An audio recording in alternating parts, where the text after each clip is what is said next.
it's Rachel from modernlifesurvivalist.com, and today I am going to talk to you about how it is being the wife of somebody who's got mold and chemical and EMF sensitivities.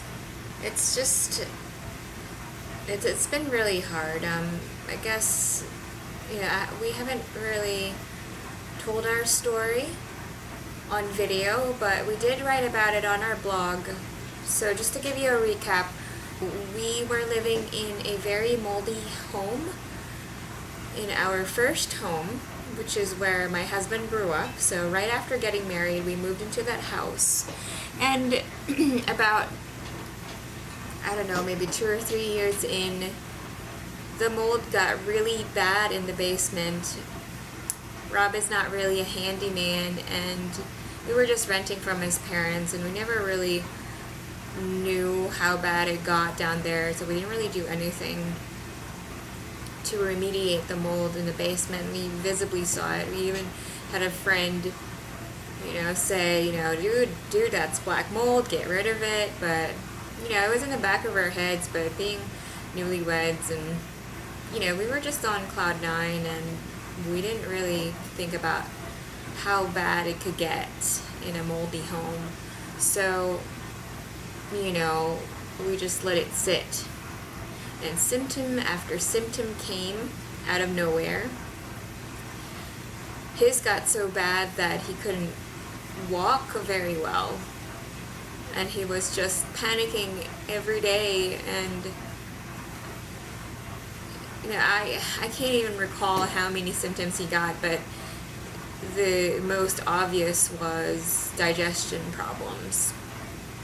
And for me, as far as I remember, I was having nightmares almost every single night, and they were waking nightmares. I would wake up in the middle of the night screaming because I remembered something so vividly, as if it was still happening at the very moment I woke up. I was questioning whether or not that was real. One dream even involved a demon, on the bottom of my bed. Just stuff like that, stuff that you only hear about from horror movies. I dreamt about every night, crying, screaming. And I also developed a gluten allergy out of nowhere. And these things people forget about when they hear how well I'm doing, but how bad my husband is. So they think he's crazy. People think he's crazy, and that I need to get him to the psych ward, or I need to get him to a doctor to be drugged, and so he can take all these pills to relieve his anxiety. But I know what he's experiencing is real, because I experienced it when the mold in a particular area was beyond normal limits. And also I had a terrible case of back pain where I also literally couldn't walk and get up without screaming in pain. I went to the doctor. They even took an x-ray, and I didn't find anything. So they had to give me pills to sleep so that I could recover, and that really helped a lot. But of course, I was still sleeping in that house, but somehow the body has an amazing way of healing, of self-healing through sleep, and thank God for that. We had bronchitis at the same time, and that prevented us from sleeping too, and so the sleeping pills really helped.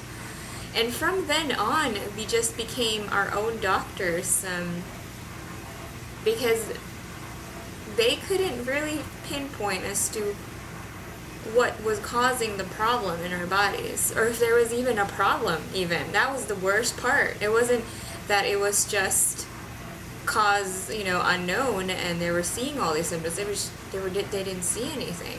So my husband even had to take Prilosec, because that's what the doctors told him to take, proton pump inhibitors, because he was getting constant acid reflux.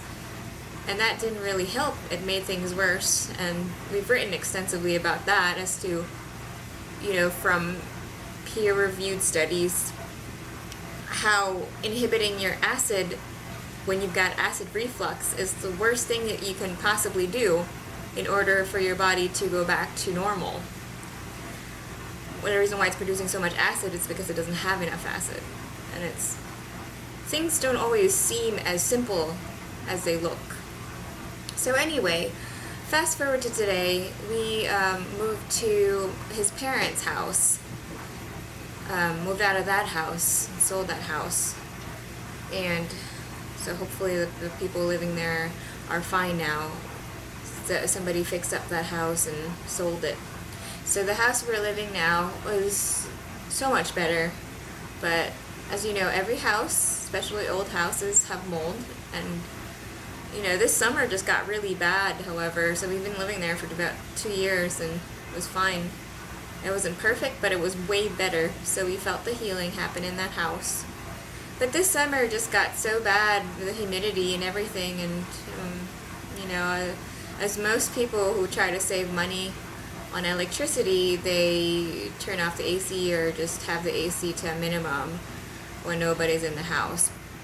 So, the mold got aggravated in that area, and he just couldn't live in there much anymore. So after that moment, when the humidity got too bad and the mold got too bad to bear to be in the house, not for me. I think I'm almost 100% better than how I was in the old house, but Rob is extremely sensitive, so he couldn't even stand being in the house. I'm not sleeping with him most nights, or I wasn't sleeping with him most nights because he had to sleep outside in a tent. And even getting the tent was hard because a brand new tent didn't work out because it had the new smell, and that would take months to air out. For somebody normal, as not normal, but less sensitivity or barely any sensitivity, you could sleep in a tent, a brand new tent, like the day you buy it, or, airing it out after a night. That should be fine. But for people who have extreme sensitivities, that smell doesn't even ever go away, maybe until like a year or two, or a few months. So new tent didn't work out. Even getting it from Craigslist from somebody, who barely used it, that was still brand new, of course. Thankfully, we had a friend who gave us their tent, and that smelled great. Their sleeping bags weren't, though, because they were kept in the basement, which is generally moldy and musty. So thankfully the tent was kept somewhere else, and it was sealed tight. It was aired out pretty nice, and that worked out. So for him, I was just getting worried because he wasn't sleeping much at all, and it made me so sad. And it's especially hard to deal now. Not that I'm just witnessing all this happening to my husband, him just falling apart slowly before my eyes. It's also hard on me because I am personally worrying. It's hard, yes, to have to not see him or, have to meet him outside whenever we want to talk. But also because I'm pregnant and I'm due in a couple of months. So not being able to find a place to live and settle is hard emotionally and physically on me. And that's why my husband is being completely villainized in this whole situation, because people don't really know or remember, even if after I've told them that I know a little bit of what he's going through, because I went through it myself. But now I feel like I'm completely healed, and I look and talk normal and can go in and out of anything and sleep anywhere just fine. But he's still there, and it's not like it's always like this. He's better sometimes, but there are days and there are moments when it's really hard. The tent situation is hard because the weather isn't always great.